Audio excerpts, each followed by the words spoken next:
might talk a little bit about starting your groundwork with your new riders. And when we're talking about using the right hand and the left hand, another great exercise is learning to swing your rope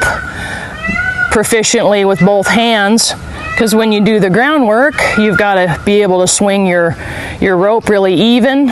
on the right side, and then it's got to look the same on the left side. So it takes a little practice to learn how to swing your rope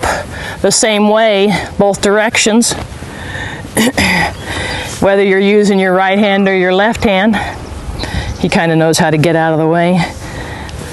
You can also do this just on the ground with your rope on your saddle. You can just get it out and swing it,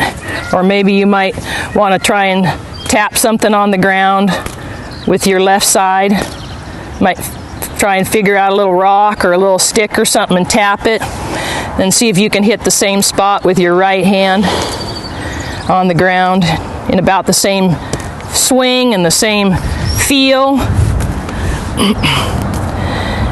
That's just an easy thing you can do to get your left hand to be a little bit more dexterous, because once you start working your groundwork, a lot of times I'll see when people are switching from one side to the other, boy, they swing their rope really good on one side with that right hand when the horse is going to step out and do their left hand circle. But when they're going to go right and they got to swing that rope, if they had to drive their horse with the left, then it doesn't look the same. You might kind of get a little of that,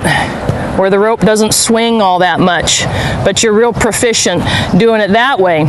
So it's another thing to be looking at when you're going to start working your groundwork with your horse and you're teaching your novice riders how to do the groundwork.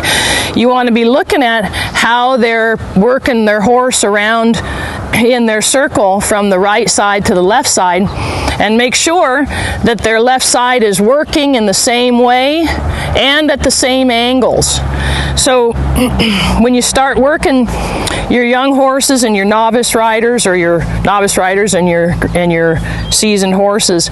if your right hand tends to be out here to ask for your first step, and you need to drive your horse, you want to make sure as they come through that, when they go to reach the other side, that the horses and the rider are going to do the same thing, because your angles are the same.